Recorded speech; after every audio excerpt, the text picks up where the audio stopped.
Apparently there's a heat wave on the way, but at the moment the weather won't let us go anywhere. It's windy, it has been very rainy, but that seems to have finished. We've got the sun coming out now, but the wind is still bad. And it reminds us very much of the days when we used to be on our sailing boat, pinned for weeks, even months at a time somewhere, unable to get out of the place and stuck there. So we're going to look back at those times and we're going to look forward to what's happening on Happy Days. And I'm going to go inside and get a cup of tea, stroke the dog and stoke up the fire.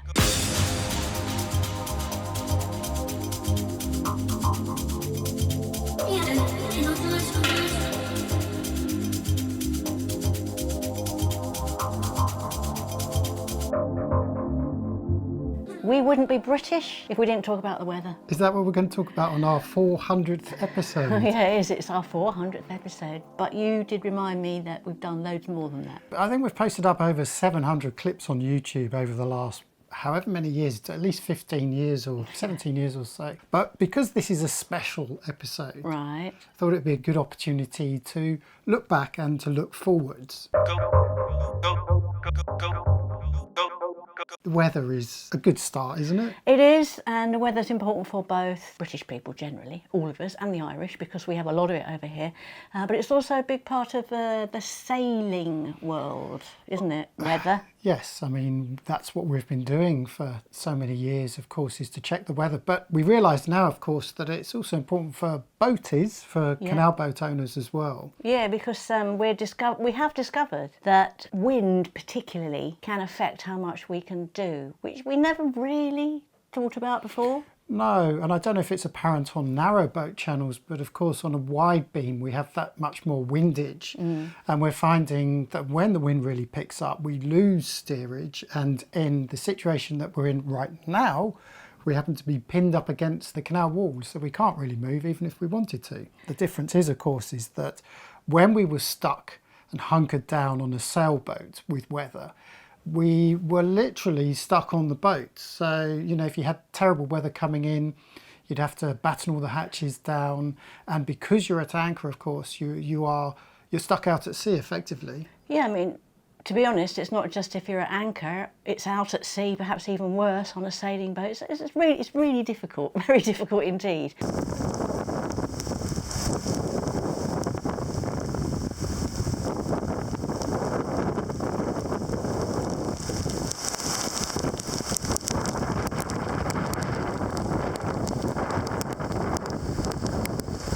A little bit of weather here pinning us to the side of the canal isn't really going to faze us at all. But one of the interesting things is, I guess it's a hangover from our sailing, is that we were aware that this system was coming in for a few days because it's something we've been doing for 20 years, which is watching medium-term systems and where they're moving around the world, particularly obviously in your local vicinity. So we've been watching this for some time, haven't we? Yeah, right now we've got this huge system that's creeping between Scotland and Iceland. And it's hitting well over 40 odd knots in the centre. And of course what's happening is this is sucking up all of those winds, which is why we tend to get prevailing southwesterlies. I mean, the difference between weather on a sailing boat and weather on a canal boat. So on a sailing boat, bad weather can kill you. If you haven't looked at your predictions and you don't know what's about to happen, you could easily die if you're out at sea. If you're left your boat at anchor and it's really bad, the anchor drags, you can lose your boat. So it's a very serious consideration on a boat. The difference, of course, on a canal boat is that you can just pull to the side, or as we are here, get pinned to the side, hunker down and just enjoy the day doing something else. We've just taken a quick break in between the rain. There's more forecast very shortly, but just thought we'd come up and take Marley for his little walk, one of his first off the lead, and he's been very good. But I just wanted to comment on the fact that even if you're stuck somewhere due to weather, it's no bad thing. It gives you a chance to get out and explore the local countryside. But it's still just perhaps a little bit too windy to be leaving here. We don't really have that much control over the boat especially when we get a side wind. On the whole, the Stainforth and Keepy Canal is pretty well protected, but actually leaving where we're moored up right now to get over onto the other side to tie up to operate the swing bridge, that alone could be a little bit complicated. So it's no bad thing though. When you get the chance, hop off the boat, take the dog for a walk, taking this beautiful countryside. Isn't it marvellous, eh? if you've just got onto a narrowboat and you're just starting your life on the waterways, this is pretty scary. So I guess we're coming from another end where we're finding this actually quite not scary, because we've been in terrible conditions before now, in the middle of the most terrible storms at sea and whatnot. So for us, this is, we can handle this. We've just got to be a bit patient. One of the problems though is that we're pinned. Okay, fine, just stay on the boat, read a book, watch something, go to the pub. But I have to beat the hospital, I have to beat the doctor tomorrow at 8:30. This is a lesson that we learn from sailing, is try not to have deadlines and schedules. The only thing that should dictate your movement is the weather, certainly on the sailboat. We're returning from a trip, and in fact we've been out now for 5 days or so, and we had my brother Marcus came up with his 2 lads, and we had a great time, but we knew the system was coming in, so we needed to turn around and get back. We got this far before this system hit us, so we need to get back to Stanilau Marina by 8:30 tomorrow morning. Yeah, well before that, because I've got to walk to the doctor from there, so yeah, we have to do that. But also we've got your cousin coming this weekend, and we need to wash all the sheets and prepare the boat ready for them to arrive on Friday. So there's a bit of a few things to do. That kind of brings us on to visitors generally on the boat. It's why we moved off the sailboat and onto a canal boat back in the UK. The main reason was to be with family and friends. Yeah. We can see all the people that we couldn't see in the old days, and it is nice. Wherever we are, they've all got cars. They could drive up and meet us anywhere. So it's a revelation. It's great having all these visitors, isn't it? I love it. But this trip with Marcus in particular was groundbreaking, because his 2 sons had a little fear of dogs. Yes. Actually, even mum and dad, both of whom were brought up with dogs, both their parents bred dogs. But I think by their own admission, they're more sort of cat people. They all are, your family, and in fact my friends are as well. But we've got a dog, and have we got a dog? We've got a big dog, a big, noisy, young dog that is quite scary to look at in certain angles. And he does put the willies up people. And yet, within 2 minutes of meeting Marley, Freddie, who had the real problem with dogs, was patting him on the head.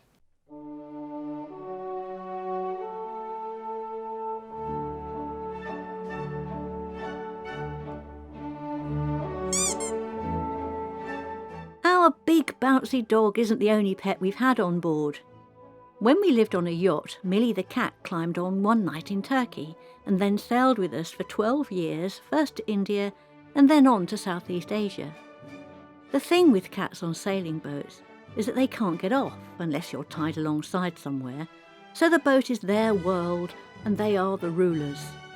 If they fall off, you don't have to worry, because with a rope ladder slung off the back, they simply climb back on. The other thing with cats on a boat is that if they are excellent mousers like our Millie, you never have to worry about rats, which can be a big problem on sailing boats. A dog needs to be walked at least 3 times a day, which is easy on a canal boat, but on a sailboat it can be tricky. You either need to be taking it back and forth to land in a dinghy, or if you're at sea, coming up with an alternative toilet facility. With Millie, we didn't worry about her basic needs because we taught her to use the loo. So for us, it's dogs on canal boats and cats on sailing boats. But at the end of the day, it's what's best for your pet. We're in Great Heck, or is it Little Heck? It's one of the two, at the Bay Horse Inn, which is a really nice pub, great food. They are dog lovers. And last time we came here, we were told about this little copse that they've got out the back here, which is pretty much enclosed. There's no gate, but the whole area is fenced off. And they said, come here when you want to bring your dog and take him off the lead. And so this is what we're going to do. This is the first time we're going to take Marley off the lead. Interesting to see how he gets on here. What are you going to do? Next day, I think Freddie kept saying to you, I think Marley likes me. Yeah, and he did like him. He does like him. He really took to Freddie. But even Seth was wanting to take Marley for runs, not walks, for runs. He loved running up and down the towpath with Marley, and Marley with a stick in his mouth, which you shouldn't really do, but Seth was loving it as well. So I know this sounds insignificant to most of you, but this is another reason why we wanted to be back, was to be closer with family. But if it helps them get over whatever fears they've got, or to be a bit more adventurous, to maybe do a bit more sort of outdoor activity that they wouldn't normally have access to, then I think it's a great thing. Get them off the phones, get them off all bloody computers and get them out there. Absolutely. And they had a good old time. Freddie really helped a lot. So we're talking about all these trips, and of course all of these trips have just happened locally. They've only ever been for 2, maybe 3 days at a time. But we should be talking about longer trips and our eventual plans, because we did get one comment from a viewer who said, are you ever going to start travelling the 2,000 miles of canals? Aren't the same few miles of canal and marina getting old? Oh dear. People have certain ideas about us and all channels, thinking that this is how they live, but you only see a little tiny bit of us every now and again, and you may have as a viewer an idea of what you want to see, but we as boating channels and sailing channels have our lives, and we're really simply recording what we're doing and let you know. So don't try to prescribe or expect too much from us. We're all doing what we can, and this is all we do. One thing you've got to remember is we only moved on in February, and at that stage we didn't have a loo that worked, hot water, we didn't have heating. We had some lighting. Well, we didn't have an engine, the generator, which still isn't working. Pretty much everything had to be recommissioned. We ended up with a great boat. We absolutely love Happy Days. So even as a base to start with, she was, we had a real head start. But she hadn't been lived on for a year, so a lot of these things have to be recommissioned. And we'll talk about that in a minute, because first of all we're going to talk about planning, what our plans are. So yes, we do want to get further than this. The idea originally was always to be continuous cruisers.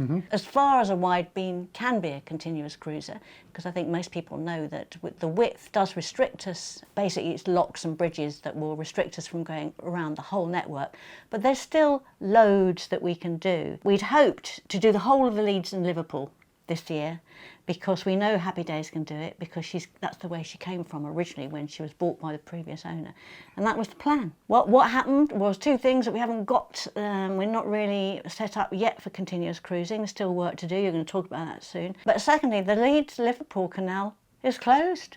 So if we can get ourselves ready, what we think we'll do this year is sort of local stuff, like go to York, Sheffield, Leeds, towns that we'd love to go in. You can take your boat right into and have a look around those. Maybe take her up to Ripon. Yeah, so those are sort of local possible routes that we may do this year. But again, they're still dependent on things like solar panels.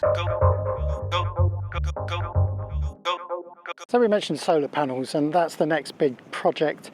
What we're hoping to do is to install 3 kilowatts of solar power. Now that is extraordinarily large. That's twice the amount that we had on our sailboat. Why are we doing this? Well, a couple of reasons. First of all, because we can. Obviously the flat roof, the relatively flat roof on a wide beam allows for lots of solar panel installation, and I'm a firm believer in putting on as much as you can. I've estimated 6 panels. Each one is going to be approximately 550 watts. They're big panels. They are almost 2 meters in length and over 1 meter width. The other reason, of course, for doing this is because our power needs are substantial, probably more than the average boater, I would say. The reason for this is that we have a separate fridge and freezer. We also have things like routers running, access points. I tend to leave my computer on with a hard drive attached to it to act as a media server. We also have a NAS. So our consumption is relatively high. But I figured even on a day like this, where it's a little bit cloudy, we should be generating enough power to pretty much cover our needs throughout the day. So I'm hoping we shouldn't have to charge up by generator or plug into shore power too often, certainly not in the summer months anyway. Next year, the likelihood is that we will go from here down to the Lincoln and Boston area. Only yesterday I was looking at the FOS-type navigation. So basically we've got to do some river boating. Down the Trent? Yeah, it's tidal. And then we get on to this navigation which takes us all the way to Lincoln, and then from there we get to Boston. I think that you could do that quite quickly, or you could take your time. I think that's a point worth emphasising, and this is a reflection of us, and what we've always done is that we do not rush things. No. And when we get somewhere, we don't have this need to be constantly moving. If we get somewhere and we like it, then we'll just hang around there for a bit. I mean, this is evidence enough, isn't it? We've now done this little strip of canal many times and we are not bored of it yet. You may be, but we're not. It's really good for us because we're learning more and more and becoming more and more comfortable with the locks, how they work, the swing bridges and lift bridges. I didn't really know what I was doing with a lock to begin with, but then the penny suddenly dropped and I realised why I was doing what and in the order in which I was doing it, and now it makes complete sense and I'm not so nervous. I'm quite happy to go up there and do that. Not happy to drive the boat in there yet, but very happy to do all of that. So that has been really important. And each trip we do, we find new things. But of course, the other reason for heading down in that direction is that's where my family are based as well. Sort of. So if we were to go over towards the Liverpool side, then we're that much further away from parents, for example. Yeah. So it's another motivation for staying on that side. And of course, mum and dad, they know Lincolnshire pretty well. They love Lincoln.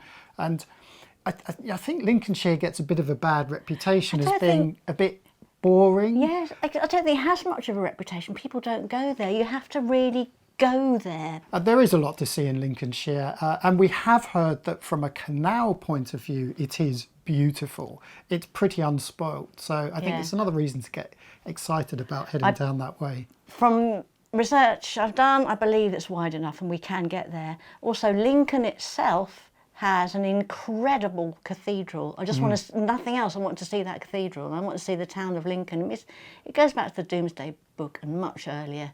So there's loads of history there and of course masses of wildlife to see. Although the canal might be a long, straight, boring navigation, there's going to be loads of wildlife, I think. And Boston I know nothing about. So that's next year. So that's kind of pretty much the aim for next year. And I doubt we're going to do this next year, but certainly the year after, we're going to cross the Wash. You might be wondering what the Wash is. Even some British people are not familiar with the name, but look at a map of the UK and you can't miss it. It's the biggest bay in England. On the east coast, between the counties of Lincolnshire and Norfolk, it once extended inland, as far as Peterborough and Cambridge. But much of the surrounding land has been reclaimed over the centuries, which has resulted in one of the most important coastal wetlands in Europe.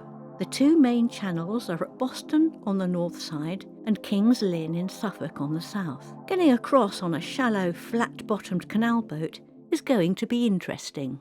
Yeah, I think that would be good fun. Yep. It would be a great thing to do. And of course, we have to cross the Wash in order to get down into Cambridgeshire, into the Fens. Yeah, which is where we're trying to get to. Planning is something enjoyed and pored over by all sailors, whether it's a trip up the canal in a narrowboat to a pub in the next village or an ocean crossing. Both require an understanding of weather conditions. Both require a seaworthy vessel. But the main difference for sailing boats is the bureaucracy. In many countries, you are expected to dress respectfully, and that means covering up and looking your smartest. And for men, that means you have to wear long trousers. Every country requires a new visa, sometimes before you get there. Equally, a cruising permit may be needed for your boat, but it won't necessarily follow that you and your boat are allowed to stay in the country for the same length of time. Your insurance must be presented and acceptable. You need AIS in most countries, as well as proof of tonnage. Often, you must demonstrate that you have an onward ticket or the means to support yourself. And all of this can change without warning. It's your responsibility to keep up to date with each country's embassy and shipping requirements. Some yachties we know were sailing across the Indian Ocean when the pandemic hit and were stuck at anchor off the Maldives for months without the right to land. It can be difficult. It's now 12:20 and for the last 20 minutes Jamie has been with these ladies. You may have noticed in the footage I don't appear because he was clearly having too much of a good time without me, wasn't he? Yeah? Yeah. But now I have to take him away. And okay. Thank you. Nice to meet you. Yes. Thank you. And you.